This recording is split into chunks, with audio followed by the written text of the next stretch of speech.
Warning, censorship. Warning, censorship. Warning, censorship. Good afternoon, ladies and gentlemen. You have tuned into the Rebel News live stream on this, a Thursday, June 24th, 2021.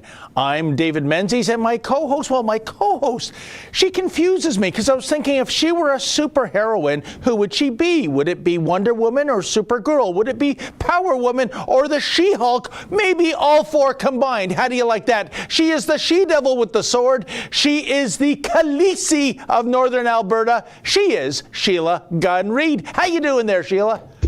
David, thank you for that introduction. You know what? I'm just going to deal with this right off the bat because people are going to think, what is wrong with Sheila's face? I have a black eye. What?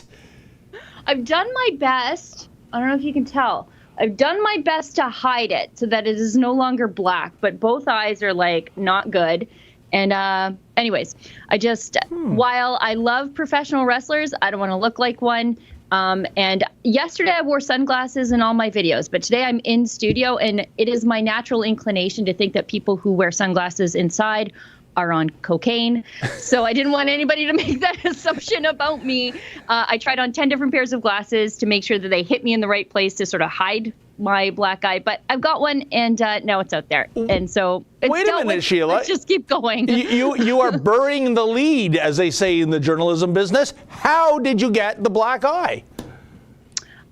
Same reason I thought I was going to have one 2 weeks ago. So 2 weeks ago, do you remember, David, when I was like, I can't be on the live stream with you because I got to do some things up inside my sinuses, and then it could leave me with a black eye. Well, a couple weeks ago, it didn't leave me with a black eye. So I thought, okay, no big deal. I don't need to like work ahead, find someone to cover the live stream for me because it didn't cause a problem last time. So won't cause a problem this time. Well, it did. Like the first 2 minutes of my video yesterday were me complaining to Justin into my cell phone about what happened to my face and how terrible it was. But yeah, like I said, yesterday I got to wear sunglasses because I did most of my work outside. Today is not so much. So hopefully tomorrow everything will be fine. I'll just be back to my normal self. So this wasn't an assault. This wasn't Dion Bewes run amok, because I'll tell you, if it was, Sheila, I'd be hopping on a Concorde right now to Edmonton. Is the Concorde still flying? Did they bring that back? No. Whatever the second fastest passenger plane, I'd be on that to defend you, because but thank goodness it wasn't anything like that, correct? No, nothing like that at all. That would, and then I could say, though, well, you should see the other guy. But I don't even have a good story for it. I just thought I would just mention it right off the hop because it'll be like in the YouTube comments. What's wrong with Sheila's face? What's wrong with Sheila's face? Yes, I realize one side of my face looks like a Rob Zombie movie. I get it. It's fine. Well, thanks for hanging tough, Sheila, and joining me, because it isn't the same without you, my friend. And by the way, this is usually when you tell people the ostensible policy reason of this Rebel News live stream. Exactly. So normally this used to just be the Rebel News live stream on Fridays. It was the weekly Friday live stream. Now we do it 5 days a week because there's more news than ever. We think people like interacting with us. We like interacting with them and each other. So currently we're streaming on YouTube, not because we like YouTube, but because we think it's a great place for people to find us. And if you find us on YouTube, might I suggest you migrate over to a platform that doesn't hate you, doesn't hate conservatives, and won't censor the news. And so that's why we're also streaming on Rumble, which is a great free speechy platform. We're also streaming on Super U. Again, great company. They don't care about your views, which is exactly how I want a company to be. And we are also over on Odyssey. And on Odyssey and on Super U, you can make a donation to support the work that we do. On Odyssey, you can leave something called a hyper chat. You have to buy some of their library cryptocurrency first. I don't understand cryptocurrency, but we're happy to take it off your hands. And on Super U, you can leave us a tip. And if you do that, then we'll read your comment on air. Absolutely, and we are very grateful, folks, for your voluntary contributions to our journalism, unlike the involuntary contributions you make to the CBC and the newspapers and Maclean's and so on and so forth. Without further ado, folks, if Rebel News headquarters was the Bat Cave, our Batmobile is the Jumbotron equipped truck. I love that thing. And it does the same kind of thing, too, trying to get a modicum of justice out there. And Sheila, maybe you can explain what this is about. It is our Shame on Shandro campaign. What is all that about? Oh boy, we fired up the Shame Mobile and we're taking it all around Calgary. I'm like you, David. I love the billboard trucks. And I'm so happy that our first time out, I guess, since the beginning of the pandemic, is the billboard truck to shame one of the worst lockdown offenders in Alberta. It's Health Minister Tyler Shandro. He has allowed his health bureaucrats to run to use the court system to get court orders to arrest pastors in front of their kids. In the case of Tim Stevens, twice. Pastor Art on the cold, wet pavement, they did that. Oh. That was Alberta Health Services going to court to get a secret court order. They arrested Chris Scott at the Whistle Stop using that same order. Tim Stevens is still in jail. His kids spent Father's Day without their dad because the province locked him up, and it is Health Minister Tyler Shandro is directly responsible for that. Raquel Stevens, her anniversary with Tim happened just last week while Tim was incarcerated. Alberta is moving to stage 3 reopening. All the MLAs are off shopping for their Calgary Stampede outfits. Tim Stevens is still in jail. So we got ourselves a billboard truck. And Adam Soos and K2, Key and Simone, they're driving around Calgary. They drove it around all day yesterday. They're driving it around today. So if you see them, take a picture, tweet it at me, because I want to share it. And they are taking it to churches. They're driving it around all high visibility locations in Calgary because they want to shame Tyler Shandro. I think it's really weird how the rest of the world outside of Alberta, they are absolutely shocked and outraged at what's happening to the pastors here, including Pastor Coates, by the way. I can't even believe I just glossed right over him. Pastor Coates also spent 35 days in jail, again, directly on the shoulders of Tyler Shandro.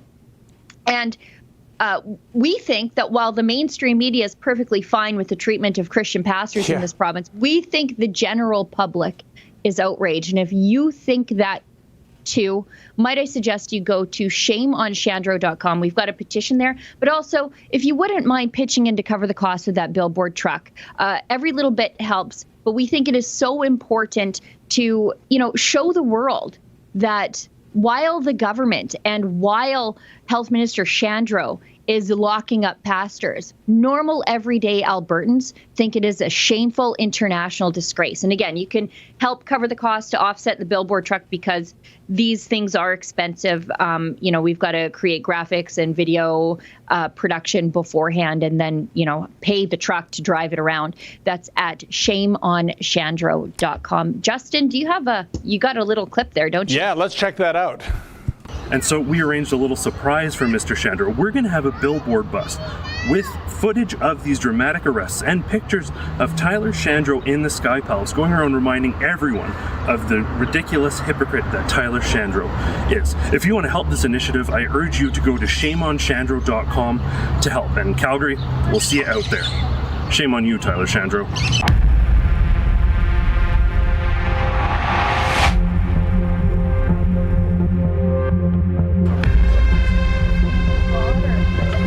You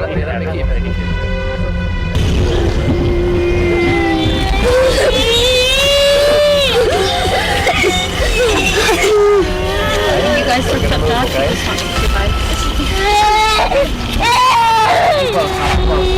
You guys step back, please.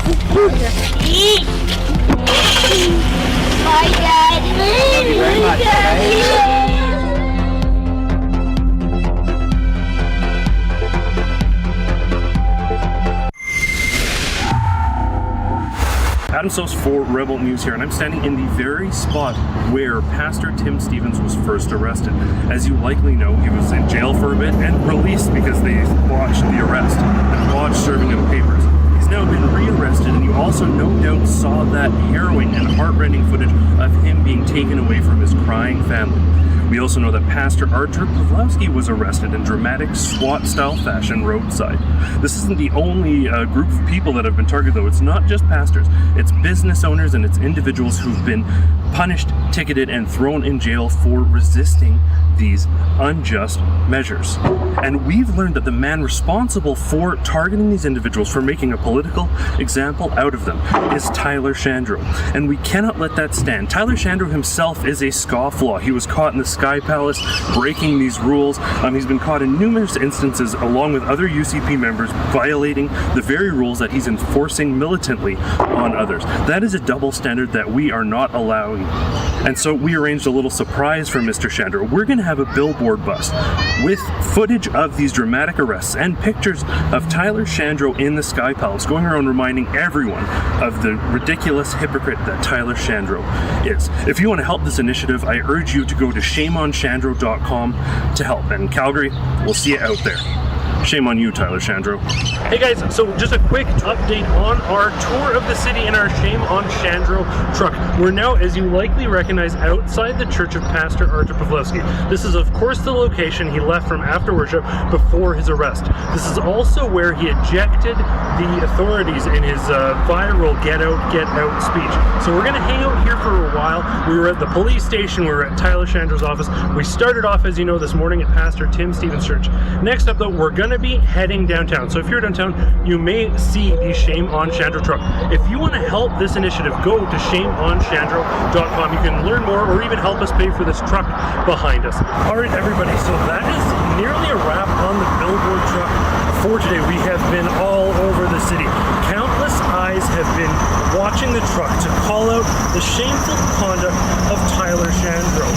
Our truck driver is going to keep doing a few laps around the city, as you saw him just drive by. But don't fear, we're not done. We're going to be back at it tomorrow. So keep your eyes peeled on social media. Maybe you can come track us down and get your eyes on the truck for yourselves. How cool is that, Sheila? The only thing cooler would be Tyler Shandro walking down the sidewalk and, oh, what's this? And then seeing his image with the word shame on you, like the Game of Thrones Cersei walk of shame. You know, it'd be great if we could hire somebody in a medieval costume with a bell ringing it too as he follows them down the road. But wow, it's well deserved. And I think, Adam made a good point. If you're going to have these draconian rules, maybe you agree with them, maybe you don't agree with them, but that's not the point. Right. It is incumbent upon you to lead by example, to follow those rules, and they don't. So as far as I'm concerned, this guy has no credibility. No. I mean, especially after he was pictured up in the Sky Palace. Sky Palace. In the Sky Palace that has claimed so many conservatives. It's like it's got a siren song and a lure that just calls in, conservative sailors to the rocks and just smashes their careers. He's up there on the Sky Palace whining and dining Jamesons, I guess, with Premier Jason Kenney in violation of the lockdown rules while he is imprisoning good, honest, decent family men. And in the case of Tim Stevens, I would say abusing Tim Stevens. Yes. Using the state to abuse Tim Stevens, and more importantly, sorry, Tim, but your kids. Because those kids have been traumatized twice now at the hands of the state because the Calgary police and health officials have come and arrested their dad in front of them, once at the church and once at the home. And so, if there's a single person in this province who deserves to be shamed with a billboard truck, it is Tyler Chandra. And I saw somebody in the YouTube comments say, hey, we probably need one of those for Doug Ford. You know what? You help us pay for this one, we'll pay it forward. We'll get one for Doug Ford. Because I love cracking out the billboard trucks, and I know you love them too, David. They're so much fun. They truly are. yeah, if you'd like to help us cover the cost of this truck and maybe put a little money in the bank to get one for Doug Ford, please go to shameonshandro.com. This shame is very well deserved. And again, it is international. Like, a lot of our media requests for us to appear on like outside media is Americans who can't even believe their eyes about what's happening here. And yet in Alberta in particular, but Canada for sure, some of the largest locker downer cheerleaders are the media, who are saying, well, why didn't Tim Stevens just comply with the law? Why didn't he just do that? And what I would say to those media COVID Cassandras and Karens is simply this. Sheila, whether it's Grace Life, Pastor Tim, Pastor Arthur, we know for a fact that these churches and what they're doing, like, say, Pastor Art actually feeding the homeless, none of these media Cassandras would ever be caught dead getting so close with the little people like that. There's no evidence whatsoever of a COVID-19 outbreak. Zero. Because we know. We didn't know. A year ago, we weren't quite sure. We were still figuring this out. But now we know that the vast majority of deaths are elderly people at long-term care facilities, and they typically have an underlying medical condition. We know that for a fact. And yet we're still pretending it's early 2020, like this is maybe the second coming of Ebola. Do you remember, Sheila, when this news was first breaking, you would see people at the gas station and they'd be entombing the gas dispenser in paper towel because it was like there was cooties that would jump onto you. I haven't seen that for about a year now, okay? So we know much more than we did more than a year ago. So why are we pretending it's still early 2020 and that, this is a far more deadly virus that affects everybody equally when we know it is not? Well, and our politicians know that it's not as deadly as they're telling us because they're behaving exactly like Tyler Shandro is. Exactly like Jason Kenney is. Exactly like Doug Ford is, just going to his cottage to check the plumbing. Sure you are. Justin, and don't forget that we talked about this when the former Minister of Finance for Ontario, Sheila, Rod Phillips, and to me this was a next level element of deviousness when he was putting out at Christmas time, fireside chats with Rod Phillips, and he's in a turtleneck in front of a fireplace. Meanwhile, he's suntanning his ricotta cheese candy ass in St. Bart's, on one of the most beautiful beaches in the world. And basically, the hypocrisy was one angle, but what you and I agreed on is, deep down, this is great news. And Rod Phillips, he's a smart man. He's in the inner circle of the Ontario government. He has access to all the latest medical and scientific information. He would never dare put his family at risk if he thought flying to the Caribbean was truly a life-changing event.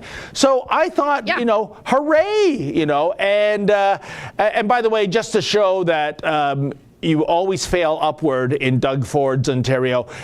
While he lost the portfolio of Minister of Finance just the other day, he was given a new portfolio. I think it was long-term care. I'm not sure. Oh my goodness. But you know what? It's when you get caught and you fail and you screw up, it's not you're canceled. Not if you're part of the elites. It's you go into the penalty box, you serve your double minor, and then you come back with a new portfolio. How pathetic is that?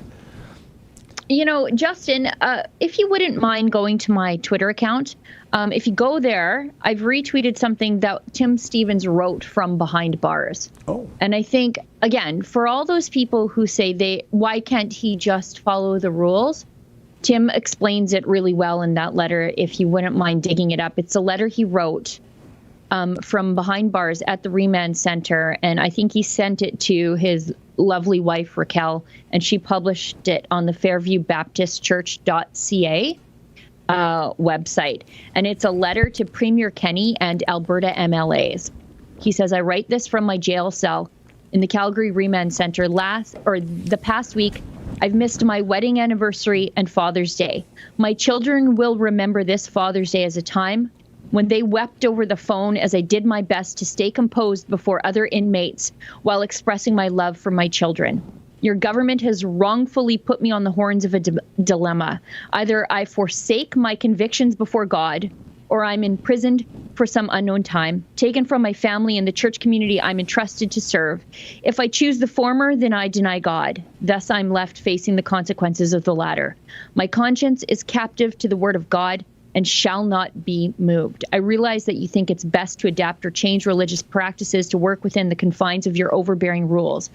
But to adapt or change what I believe God calls me to do is to deny what God has called me to do. What a powerful statement. It sure For is. example, I'm commanded by Jesus, who died to make me his own, to practice hospitality. In fact, as a pastor, this must be a defining mark of my life. Hospitality is the practice of welcoming guests into your home, a practice forbidden by your government for 6 months. When forced to choose between obeying God and obeying men, the choice is clear. I've shared publicly and on many occasions how our theological convictions, mined from never-changing scripture, come in conflict with your ever-changing laws. AHS continues to make public statements that they tried working with us, which is shorthand for them seeking unbending compliance through greater threats of punishment. Not once has anyone in your government shown any interest in actually working with us. You have said that we have access to our independent judiciary for such discussions. However, our courts continue to refrain from weighing in on the constitutionality of your health orders.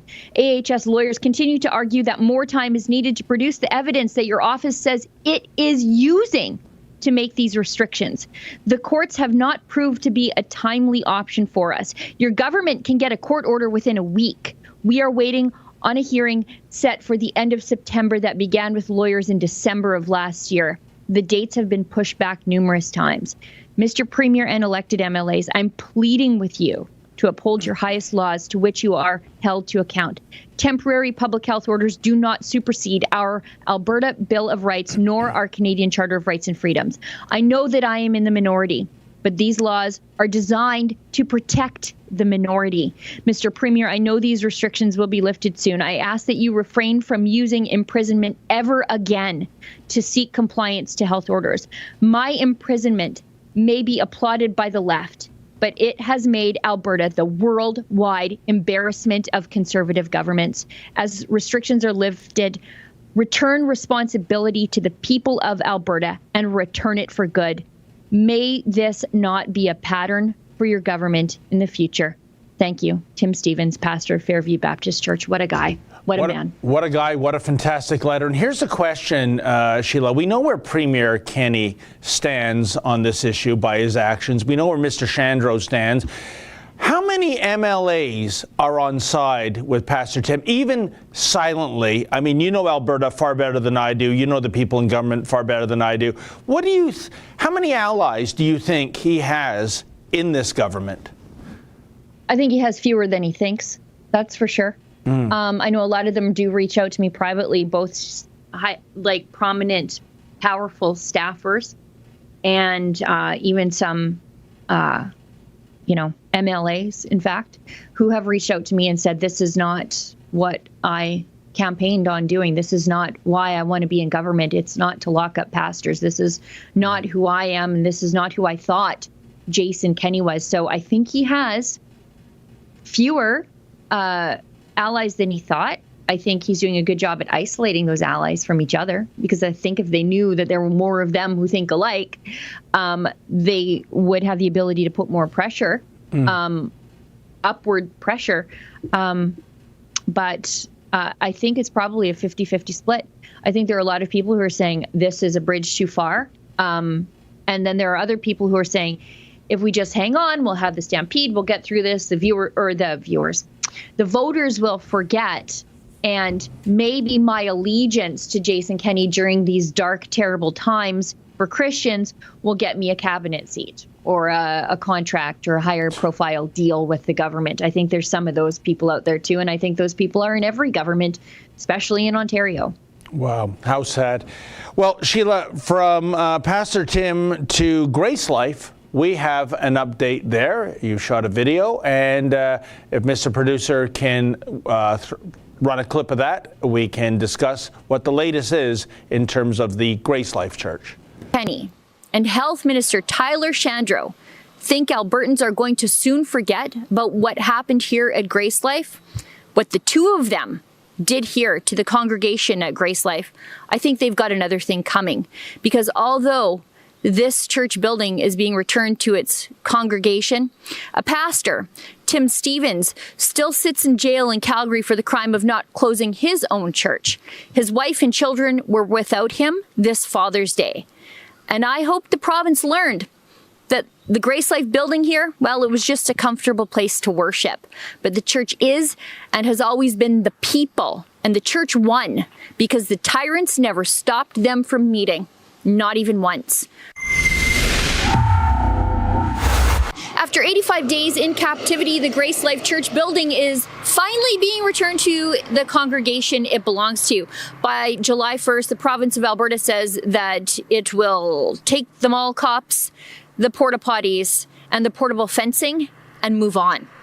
On April 7th in a dawn raid, the Alberta government, so Alberta Health Services with the help of the local RCMP, seized this building behind me. It's the Grace Life Church building west of Edmonton. The building itself was fenced off at the time behind multiple layers of portable fencing and tarping to obscure that it was ever a church to begin with, and then heavily fortified, turning it into a temporary RCMP garrison. It was a show of force and intimidation meant to bring this church congregation into compliance with the government's coronavirus health regulations. You see, for much of the winter, this church behind me here flung their doors open to a willing and grateful Christian faith community in defiance of the ever-evolving capacity restrictions on places of worship. Sometimes the restrictions were 15% of capacity, sometimes they were 30%. But here at Grace Life, it was 100% capacity. Grace Life also didn't force the congregation here to wear masks or socially distance from each other, because according to Grace Life, they must meet all together in person every week as part of their fundamental practice of their faith. For all of this, the church came under surveillance from the local RCMP and Alberta Health Services, who entered the church on several occasions to gather evidence during worship services. That's in contravention of the Canadian Criminal Code. Officials were also stopped from entering the church during Easter by church elders. Imagine the gall. The church's defiance of the law in obedience to God resulted in thousands of dollars in fines. And the pastor here, James Coates, spent 35 days in Edmonton's maximum security remand facility for failing to abide by an undertaking that required him to violate his conscience and his religion to make his congregation abide by the onerous public health orders. Now, while Pastor Coates was in jail, his associate pastor, Jake Spence, stepped up to the pulpit every week facing jail time himself, continuing to hold services here. Now, when the Alberta government realized that arresting the pastor wouldn't stop the congregation from meeting, the government arrested the church building as well. There were protests here in the immediate aftermath of the province seizing the church property and then fortifying it with cops and private security guards. Now, it's been nearly 3 months since the property seizure.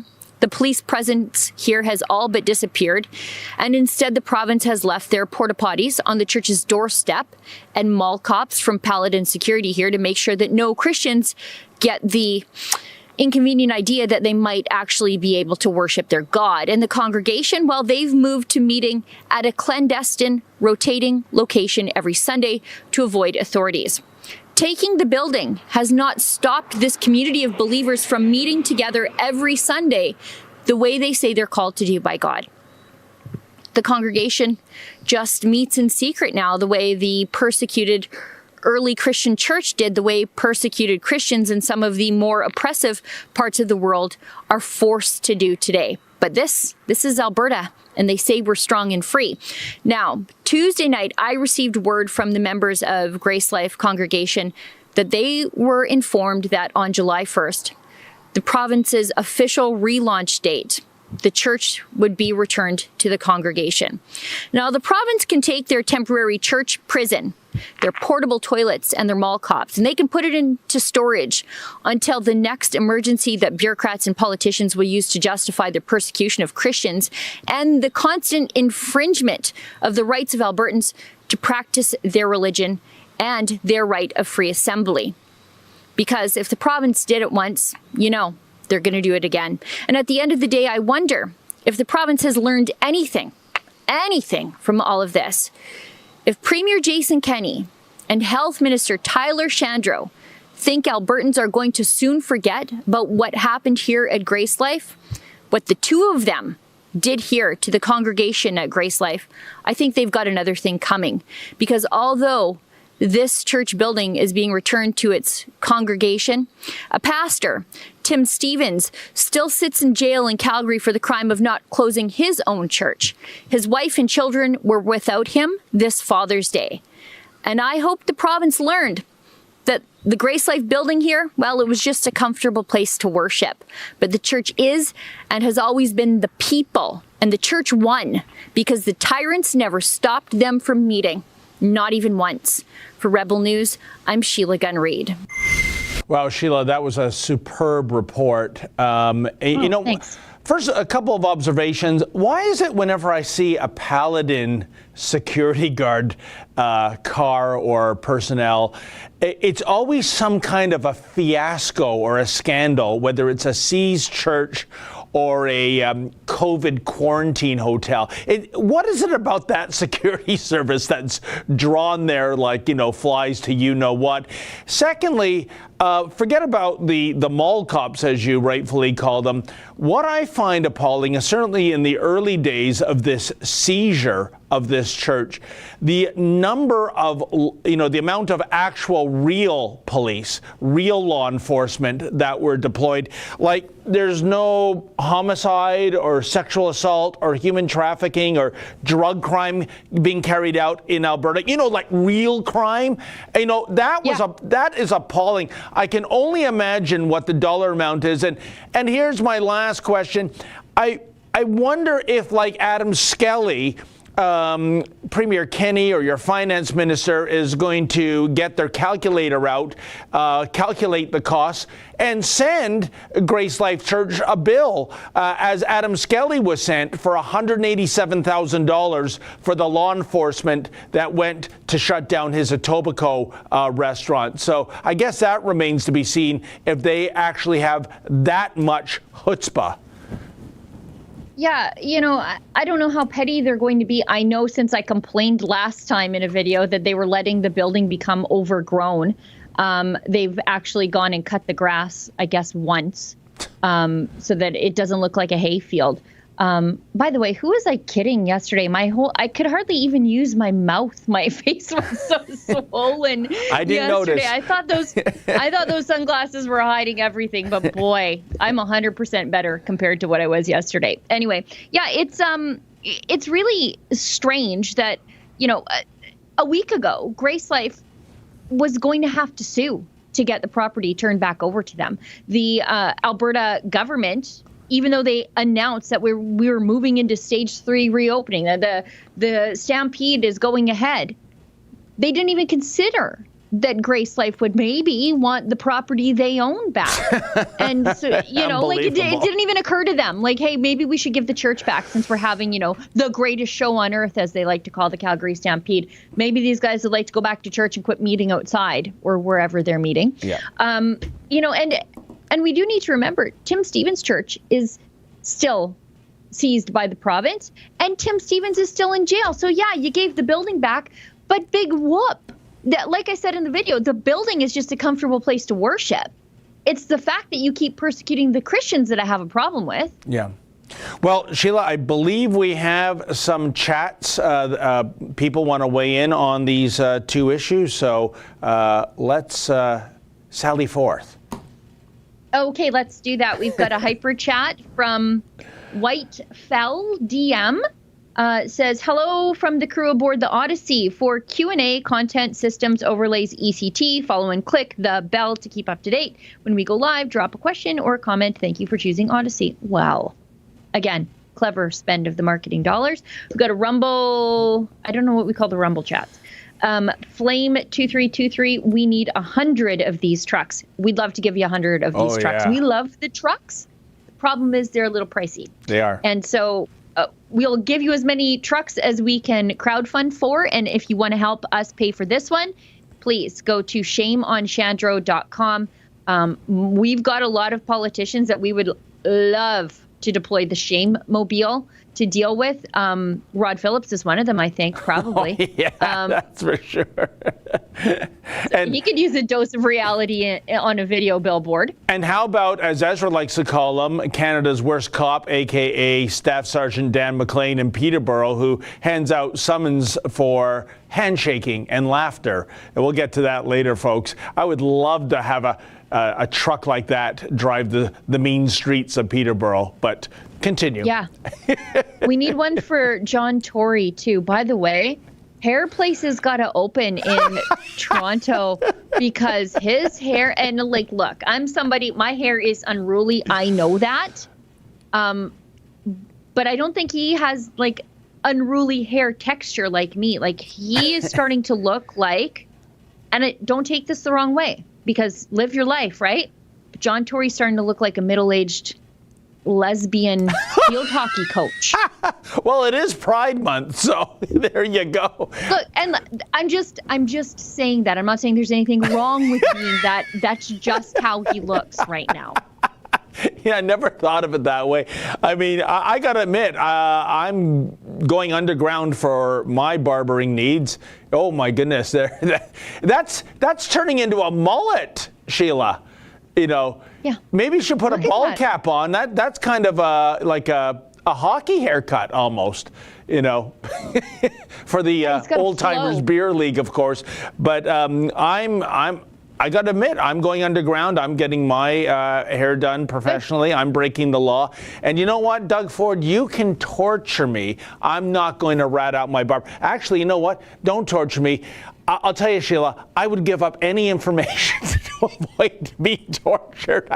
I'm so weak that way. But so disregard what I said there. But I'll try very hard not to give up the name of my barber. Don't. Okay, we've got a Rumble chat from Joyful Art from the Heart. Maybe pastors should have their services take place up in the Sky Palace. Yeah, there are no rules up there. You can just do whatever you want. When you get caught, just sorry, I guess, cuts it. But sorry doesn't seem to cut it for these pastors. That's Not that they have anything great to be sorry idea. for anyway. Yeah, that's a great idea, Sheila.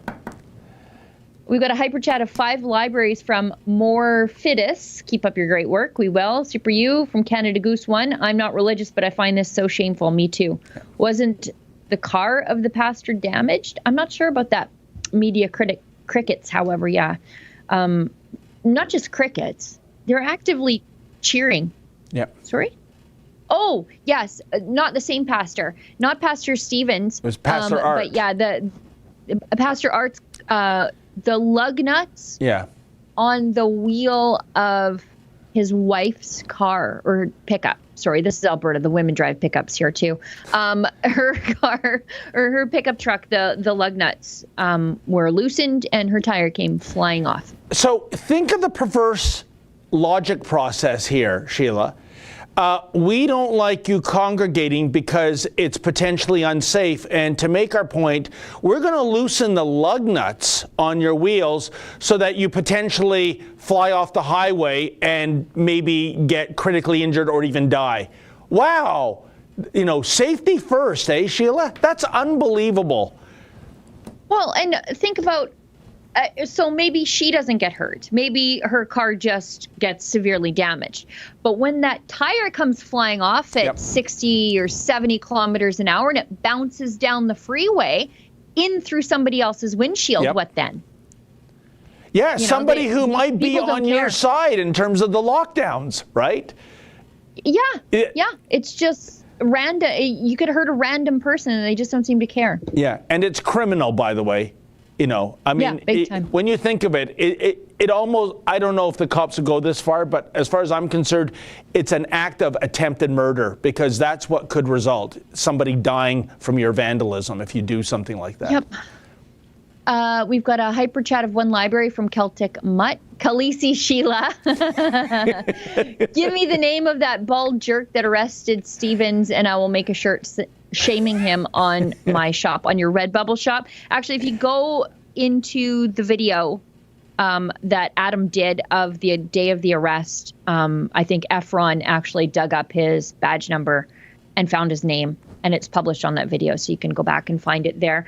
You know what, Justin, can we stop right here? Because we only have 20 minutes left in the show, and I wanted to talk about the store really quick. Would you mind bringing that up, please? And the reason I want to talk about the store is because, sorry, Justin, I sort of put you on the spot there. I want to talk about some of the new stuff that we have in the store. So we have some really great Canada Day stuff. If you celebrate Canada Day, if you don't celebrate Canada Day, there's a Dominion Day shirt in there for you and David Menzies also. But, okay, you're going too fast. Going too fast, Justin. Okay, let's stop there. There's this new one with Fauci depicted as Pinocchio, which I thought was kind of fun. Brilliant. Yeah. Our T-shirt designer guy is so good, so clever. We could just shoot him an idea, and a couple hours later, he's got something to put in the store. This shirt, I love. The Freedom Isn't Free shirt because it's perfect for Canada Day, but it's not overtly Canada Day. So if you're like David and you're fundamentally opposed to Canada Day, but rather you celebrate Dominion Day, this will work too. But I think it also works for people who celebrate Red Friday. So they wear red shirts on Friday to support the troops. But also you can wear this anytime. It's not like, I know some people love to have their like one Canada Day shirt, but I like to be able to wear my clothes all the time, not just like one day of the year. So I think this works well, and you can wear it, let's say Remembrance Day. Great shirt for that too. So I really like this shirt, the Freedom Isn't Free shirt. It's flying out of the store too, by the way. So get yours today. Justin, can you keep scrolling down? Because there's another one in there that I wanted to talk about. There's this one. Well, it's always this one. Remind me, actually, Justin, after we get off air, because I need to put one of those in my shopping cart in the store because I'm embarrassed that I don't have it. Right here is David with the Mountie. That's David's special Dominion Day shirt. So if you want it in time for Dominion Day, I think probably today's the cutoff to order it, and use the coupon code Menzies10 if you haven't. It'll give you 10% off everything in the store. Don't scroll ahead, because the one shirt I wanted to talk about here is this one here, the Save the Pastors shirt. Yes. So this is a brand new shirt in the store, and we do have a particular Save Archer shirt in the store. But as it turns out, there's a lot of pastors who need saving here in Alberta, and really not just Alberta, but, you know, across Canada. We've got Pastor Tobias in Manitoba. We've got the Church of God in Aylmer, Ontario, and several other churches, Baptist churches, incidentally, by and large, in Ontario, who are experiencing hefty fines for just doing exactly what Pastor Tim Stevens said that he is called to do in that open letter he wrote to the Alberta government. And so to support these brave Christian leaders who are taking a stand against the state the way St. Peter and St. Paul did, we have this shirt to honor them, Save the Pastors. And again, that one's going to end up in my shopping cart as soon as I'm done, because I can't wait to explain. When people ask me, what does that mean? I'm just going to rattle off all the times Christians have been persecuted during the pandemic, because they've really been the one faith group who have stood up and were smacked right back down. But brave pastors like Tim Stevens, they're going to do what they do, and they're just going to face the consequences, because what else can they do? You know, but that's the thing, Sheila. If we were to go back in time, just 2 years ago, 2019, and you showed me a Rebel News store merchandise from the future, Save the Pastors, I would assume, these must be pastors in North Korea or Syria or Iraq. Yeah. Not the Dominion of Canada, for goodness sakes. Don't you find that chilling? Yeah, I mean, our pastors are experiencing the same treatment that pastors in Hong Kong are experiencing when China's moving in and saying, okay, well, we're going to rewrite the Bible because you need to practice your faith this way. Like in Hong Kong, which is strange because the communists tend to be pretty efficient in their oppression. in this way. But they're actually taking the extra step of forcing a rewrite of the Bible. Whereas in Alberta, they're just like, no, we're not even going to bother with rewriting the Bible. We're just going to tell you how to worship. Yeah. Instead of putting that extra layer in to justify telling you how to worship. This is the stuff that Cardinal Zen has been sounding the alarm bells about with regard to the meddling of the communist government in the Catholic Church in Hong Kong. And yet in Canada, our Catholic leaders, to my great disappointment, they've just gone along with all of this and they haven't said a word, largely about their fellow Christians being imprisoned. Absolutely astonishing. Well, why don't we get to the next item, Sheila, which, we finally had a little eviction, a good kind of eviction happen in Toronto just a couple of days ago. We were there on the periphery because only in Toronto would you see homeless people, some of whom are mentally ill, some of whom are quite violent. I experienced that last September in this very same park. Only in Toronto could you get 200 members of the Champagne Socialist Brigade and their Praetorian Guard, the Antifa types, showing up to try to prevent an eviction. And by the way, this is not any kind of victimless crime.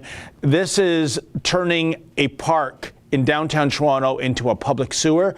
This is turning a park, including the children's playground, into a dangerous area thanks to discarded needles. It's a disgrace. Finally, after more than a year of putting up with the disgrace of Trinity Bellwoods, the police and the security came in, and we'll roll some footage of that right now.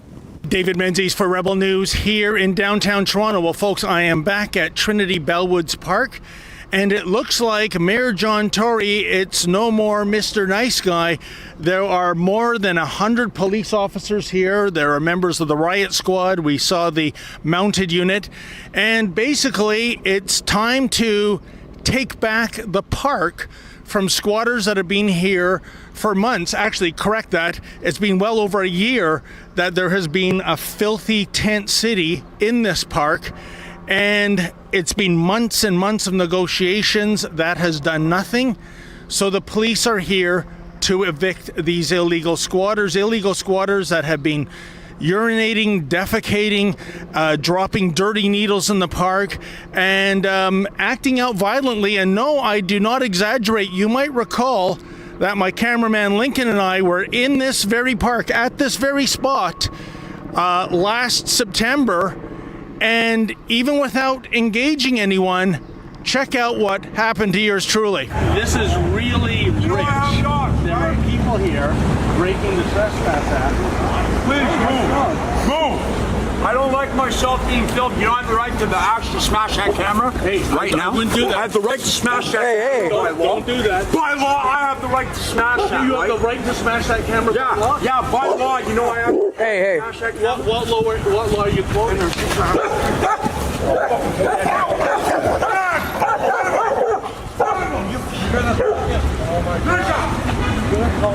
Yeah, so that was a dog already deemed to be a dangerous dog. It was on the dangerous dog list, and I don't see any problem in leaving a dangerous dog in the hands of a homeless person who is violent.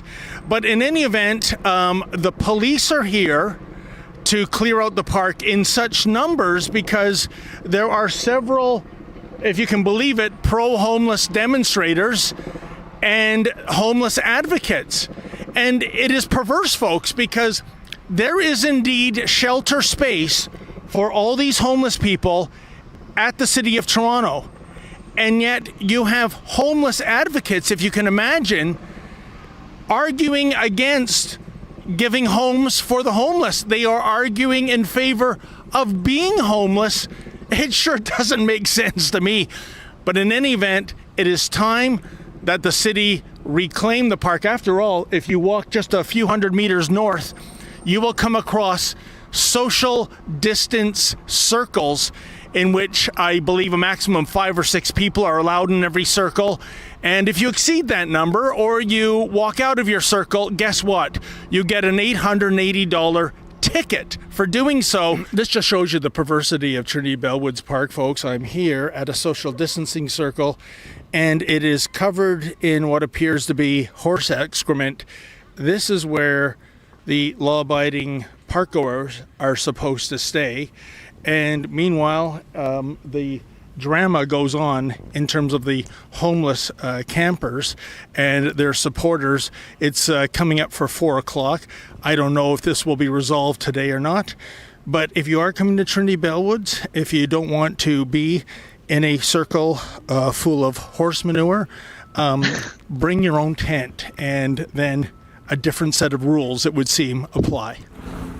You know, Sheila, there's so much to unpack there, and you would think that the crowds would be cheering on law enforcement to get rid of the illegal squatters. Quite the opposite. In fact, even if we had security that day and we got into that crowd just by asking questions, we would have been assaulted. And I say that, I know that for a fact, because they were assaulting peace officers. They were throwing haymakers at members of law enforcement.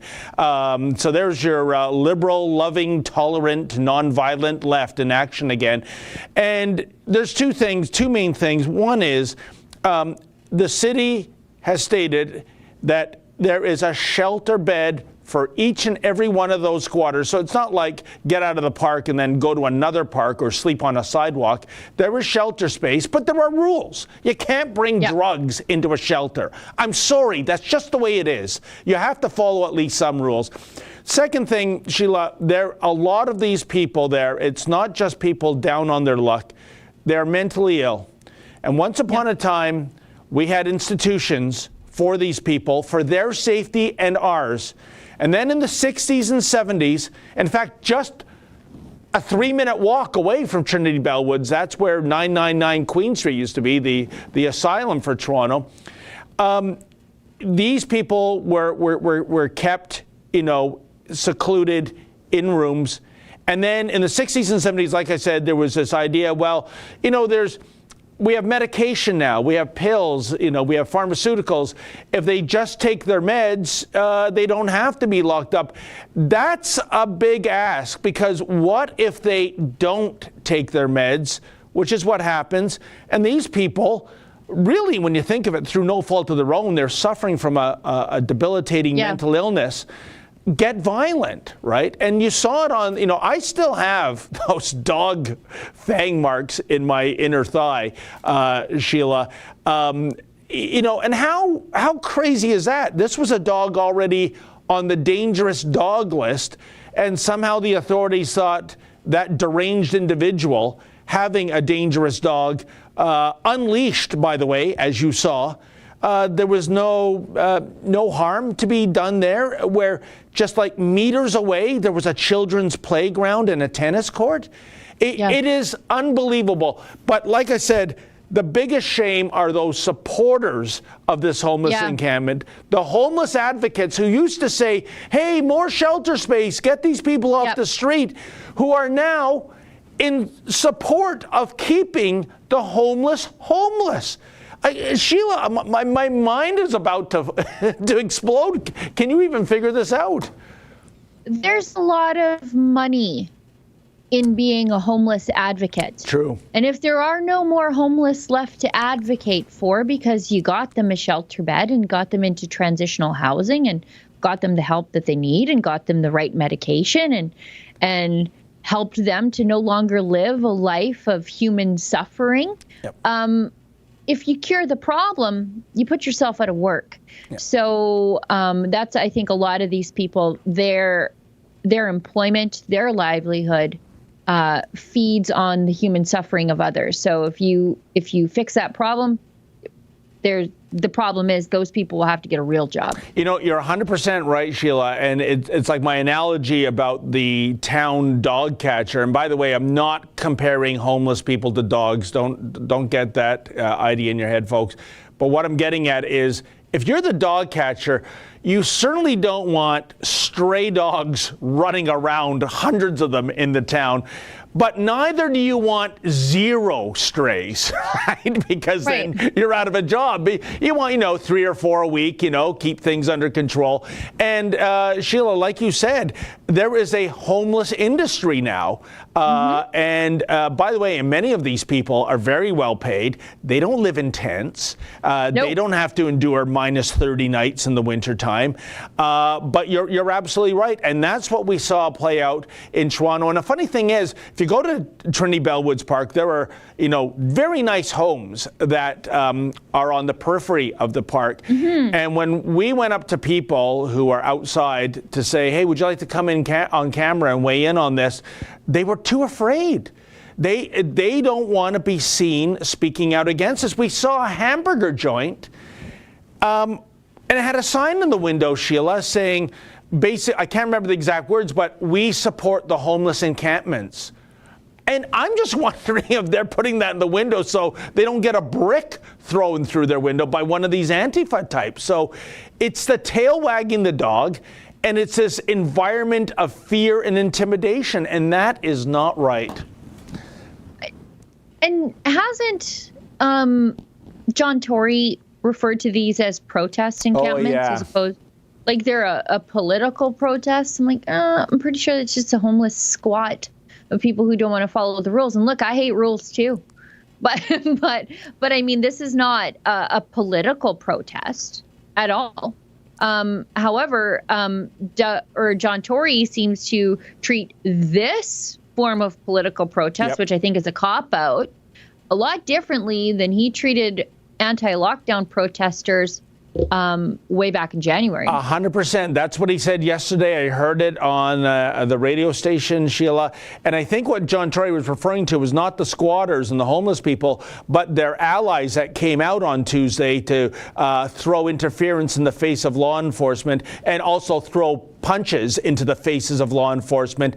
And he said something that, I'm paraphrasing, but essentially, and you can go back and check the tapes, folks, that, in a democratic society, you have a right to protest. Oh, really, John Tory? Because peaceful protesters, and I mean 100% peaceful, people quoting biblical passages, people waving a flag, a Canadian flag that is, people just standing on a corner by themselves were being tackled by Toronto police officers, and we have tons of video evidence about that, Sheila. So suddenly it's okay to have violent protesters. The mayor talks a mean game there, but the anti-lockdown types, they have to be dealt with violently. What an appalling hypocrite we have as a mayor.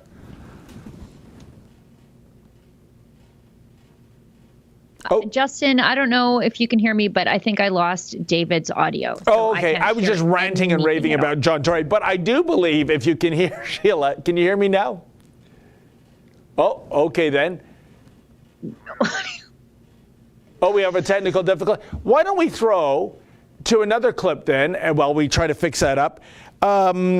Sid the Kid, one of our ace cameramen, and we went to Peterborough, Ontario yesterday, folks, because you might recall I received tickets for covering an anti-lockdown protest there because I was shaking hands and laughing. I swear to God, I'm not making this up. Well, we heard that a CBC TV series was being shot there, and we're pretty sure it would involve laughing and handshaking. And we wanted to see if the Peterborough police were throwing out tickets too. Check it out. Menzies for Rebel News here in Peterborough. Well, folks, we were tipped off that an episode of Murdoch Mysteries is being filmed here. It's a CBC production, so I have absolutely no idea what Murdoch Mysteries is. But adding to the mystery is we were told that there are scenes involving handshaking and laughter in the script. And as you well know, folks, handshaking and laughter is verboten in Peterborough. We were told that there might be some scenes involving handshaking and laughing occurring during this taping of Murder. I have no idea what you're talking about. I have no idea. You know when people laugh, sir, or they shake hands, when they're greeting? I have no idea what you're talking about. You've never heard of that? No? Nothing. And I'm just wondering, does the virus know... Oh, are you really that afraid? Yeah, because we're in a pandemic right now. Oh, okay, And good. you have your mask off. So. That's right, because I'm in the mask off area. I've been told. That fellow with the mask was just about 3 meters away from a sign, Sheila, that said mask-free area. I love it. I love it. But you know what, folks? That's just a little teaser. It'll be up maybe later today or tomorrow, the full report. I believe, because we're running tight on time, Sheila, we do have some more chat. So if we can get to that, that would be wonderful, my friend. You got it. We've got a Rumble chat from Frog Soupy, says he's got to get a Rebel shirt. Great. Please go to rebelnewsstore.com. There's a shirt there for you. Use the coupon code Menzies, because I'm sure most of you have already used the coupon code Sheila10. So Menzies 10. We've got a Rumble chat from Jesus Loves All His Children. Got to get the new Menzoid shirt. Reminds me of the Ultimate Warrior. Yeah. It does. However, I think it might be Triple H's body. I think you're right. I think that's who I appropriated. And by the way, folks, that wasn't my idea. I don't have that kind of an ego. The crew in the back whipped this up. But I will strive as hard as I can to get either a Triple H or a Ultimate Warrior body. Would you believe mankind? I think even I'll settle for Dusty Rhodes. I'm going to Dusty Rhodes. Mr. Producer just whispered in my ear, how about Yokozuna? Yeah, a Bam Bam Bigelow. Whatever. I think I'm being body shamed on live internet, folks. Well, there's some of the toughest men in professional wrestling. It's fine. We've got a Rumble chat from Alberta Separatist who says, excellent letter, Tim, regarding Tim Stevens' letter. We've got Richardio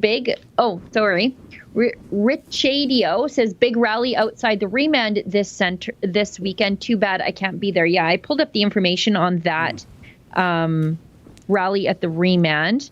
It's called the Rally for Freedom. It's on June 26th at 1 o'clock at the Calgary Remand Center. Sounds like, maybe, tentatively, Pastor Jacob Rayom will be there. David, you know Pastor Jacob Rayom from wonderful Trinity individual. Bible. Great gentleman. Yeah, and there's a couple other more freedom-minded politicians who have the potential to be there.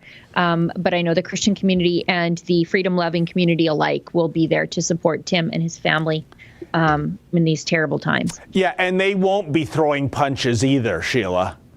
No, they'll clean everything up and they'll actually exactly pray for the people who are persecuting Tim, that they have a change of heart. We've got a hyper chat of 5 libraries from Rebecca Henderson. Tucker Carlson did a report on how the World Health Organization employees are advocating for climate lockdowns after we exit COVID lockdowns. Yeah, definitely. I know. Even in light of the data coming out saying how harmful they are. According to McMaster Children's Hospital, child suicide attempts are up 200%. You know what? The COVID lockdowns are the world that the climate alarmists want for us, where you don't get to leave your house because you literally can't afford to fire up your car. I mean, it's a different reason why you're not leaving the house. They don't want you to go out, get groceries. It's the world where you can't work and you have to remain at home all the time. That's what an onerous carbon tax actually does to people. 100%. And that's what they want. And Sheila, and we're not making this up. I remember last month I interviewed Mark Morano, a great friend of the show, at climatedepot.com. And I think it was the Extinction Rebellion types saying, kind of like an accelerated Olympic Games schedule, every 2 years we should have a COVID-19 complete shutdown of the economy because it's good to reduce the carbon footprint. Can you believe it? And do any of these people actually work in the real world, or do they just get government grants or live in their grandparents' basement? Well, again, they're just like the homeless advocates, right? Like their job depends on the fact that the world is going to end due to a climate emergency, right? So if that actually doesn't happen and things are great and there's a great future for humanity out there, they're out of a job. And they'll have to get a real job that might be harder than whatever they're doing, traveling the world. Yeah, we're all going to die because of increased carbon emissions. Let me just get on this private jet and fly to a fancy person meeting. Yeah. Sure. Oh.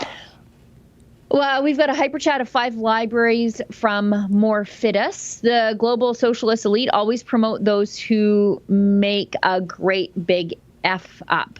Yep. Over in Sweden, we have Morgan Johansson, who has destroyed the Immigration Department, Social Service Department, and now the Department for National Preparedness in an event of extreme events. What could go wrong?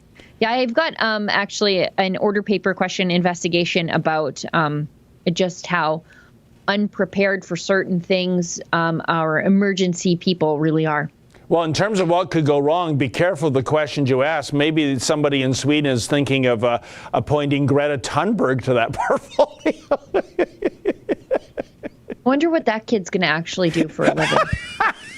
You know, like when the climate emergency doesn't claim us all, you know, by the way, like, what a depressive way to live, that you're all just going to die really, really soon. But like, what would she do if she had to get a real job? Yeah, it's going to be kind of like, set? you know, when there's like a show like Different Strokes and it goes off the air and you look back, 25, 30 years later, where are those cute kids now? And they're typically in prison. They've got a drug addiction. I just wonder if that is the fate for Greta or maybe she becomes the female version of Al Gore or David Suzuki, Sheila, and because there's a lot of money in that racket, let me tell you. Yeah, there's a lot of people around her who see her as a meal ticket. So they're going to do their best to keep her very safe. Maybe her parents will have to get real jobs if she can't scold adults about climate change. Annalisa says, dang, she got cut off. Menzies looking exceptionally handsome today. Annalisa, I'm blushing. It's true. Even though I have a black eye obscuring part of my field of vision, I agree with you. David looks great today. Oh, gosh. We've got a Super U shout from Hammers Girl 88. I don't think the Premier and MLAs will read the letter. They don't care. Some of them do. Some of them do. But also, it's like the same way some people don't want to get on the scale because they don't want to see the number on the scale, so they just quit weighing themselves. I think there's some of that going on with our politicians where they just won't click on that link to open that letter because they don't want it. They know what it's going to say, and they don't want someone to give them that fire hose of reality in the face. Oh, Sheila, I think I'm a little more skeptical than you are. I think they will click it on and read it, if only to find a line in that letter in which they can hang Pastor Tim with his own words, because I think there's that level of deviousness amongst some of those MLAs for sure. Yep. We've got a hyper chat of one library from Binga. Says, amazing letter from Pastor Tim, truth bomb. My prayers are with Tim and his family. By the way, shout out to Justin. Wonderful. We've got a Rumble chat from Ricadio. Wonder who they will send the bill to for all that fence and security. That's the thing. They're either going to build a church or bill us, the rest of the Alberta taxpayers. And it's all for something that never should have happened in the first place because they never stopped meeting, not even once. So what did the fence prove? Well, if they do that, see you in court. And going back to the Adam Skelly thing, I thought, Sheila, that was unprecedented. Maybe it's happened before, but I can't remember the city of Toronto, for example, going after some, drug den that they had to send the riot squad to and send the head honcho a bill for the law enforcement costs. These are uncharted waters. It seems to only apply to law-abiding citizens that are running afoul of a health bureaucrat. It's true. We've got, speaking of health bureaucrats in need of shaming, we've got a hyper chat of 5 libraries from Rebecca Henderson. Ontarians need a truck shaming Ford, Tam, Elliott, Williams, and any politician who are okay with the harm they are inflicting on the citizens when they don't follow their own rules. You guys should reach out to Turning Point USA. Their anti-lockdown and would help get young people to know what's happening. Yeah, they focus largely on the United States. It's funny. You go to these anti-lockdown protests, there are so many young people there. It's not just a bunch of old, miserable conservatives. It's young people who just want to get back to living their lives. Well, I can tell you, Rebecca, when it comes to shaming those in government in the Hogtown area, we don't need a truck. We need a convoy. I'm listening, David. I'm listening. And again, if people want to donate to Adam's shame wagon, as I've been calling it, they can donate at shameonshandro.com. Yes. There's a petition sitting there, too, if you'd like to sign. But we would love to make this a success so that we can keep doing it to, as you rightly point out, some of the other people who really deserve it. We've got a super you. We've got a super you from Hammers Girl 88. Tory has killed Toronto. Yeah. We've got a hyper chat of 5 Library from Rebecca Henderson. Canada shouldn't have to pay high taxes for our leaders to lock us up. What the government is doing will sadly probably lead to an insurrection. I don't know. There's a lot of people who are just asleep at the switch. I've lost trust in government. There was already someone who was caught wielding a knife outside Ford's home. Don't do that. I'm not pro-violence, but it could happen. That's the thing. People are in a pressure cooker. People are desperate. People have lost everything. So I'm not justifying anything, but I understand how people end up in that position. No, and Sheila, I think when we advocate for a rebellion, if you will, like the Great Canadian Barbecue Rebellion, we're not talking about, weapons and violence, like the Antifa and Black Lives Matter types. We're talking about a rebellion of words and ideas and maybe civil disobedience, like opening your store. That's what we're talking about. Yeah, definitely. Okay, we've got a hyper chat from History Club World. Sheila, who do you think should be the representatives of Alberta in the Senate? Did Ezra send this? Is this Ezra? Anyways. I know who I'd vote for. Don't. David, what a nightmare. I think you would be good. See, History World Club, if that's your real name. I think this is Ezra. Follow History Club World, on Instagram. Both of the people who are running so far for the Alberta Senate, neither one is blowing my hair back, that's for sure. We've got like an entrenched NDP union activist type, and then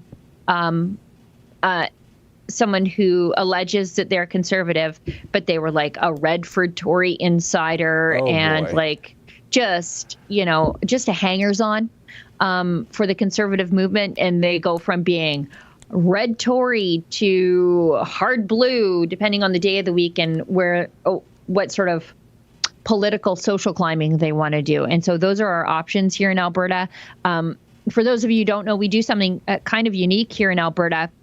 We elect our own senators, and then we wait patiently for the federal government to appoint them. So the prime minister of the day. Now, Justin Trudeau will never appoint our senators. He'll just appoint, whoever he wants. But so this next Senate election will be almost like a protest vote. To say that, we will determine our own fate and our own representatives. And if there's ever a conservative leader in Ottawa, again, who becomes the prime minister, hopefully they'll appoint our senators. We already have a conservative senator in waiting, as we call them, Mike Shake, and Justin Trudeau passed him over. So he passed over the choice of Albertans to appoint Paula Simons, Liberal independent senator who used to work for the Edmonton Journal, who seems perfectly fine with the Liberals' crackdown on free speech. So there you go. Well, Sheila, there is, of course, one other option, and you are in complete control of that option. I want to know why everyone's mad at me. Like, why does everybody want to punish me with something so terrible? I know, it's Ezra's dream. It is his dream. And mine too. And you know what? I'm going to say it right now. You would win. You would win, Sheila. And you know what? I can't figure out why you won't do it, because maybe I don't even think there's a skeleton in your closet, because the haters would have dug that out already. So to appropriate the Nike slogan, just do it. I've never, ever declined anything Ezra's ever asked me to do before. Well, then don't stop that policy. If he wants, but this is the one thing where I'm just like, no, never. I don't get it. and I didn't even say no for the longest time, and I don't even actually think I've ever said no. I just keep saying I'll talk about it with my family. What do they know? That's it. What do they know? What do they need me for? Okay, we've got a hyper chat from History Club World. Would Rebel News ever work with Western Standard in a formal way? And what about education content in the works with History Club World? Western Standard does their thing and we do ours. And, like we talk to those guys. I know, especially here in Alberta, if they're at a place where I am and I think it's relevant to interview them, I do. Of course, I've had Corey Morgan on the show before. I talked to Derek Fildebrandt every now and then. But they do their thing and we do ours. And I think we just have different business models. And with regard to education content, it's tough. We're always doing the news, right? Like we're just doing the news that it's hard to do educational content. Although, however, we have tried to do a little bit more of like, these are your charter rights. Like I know Adam did a video with John Carpe where he sort of sits down and says, like, these are your charter rights. This is how you defend them. And then I noticed Victoria, our amazing Fight the Fines coordinator. She's wonderful.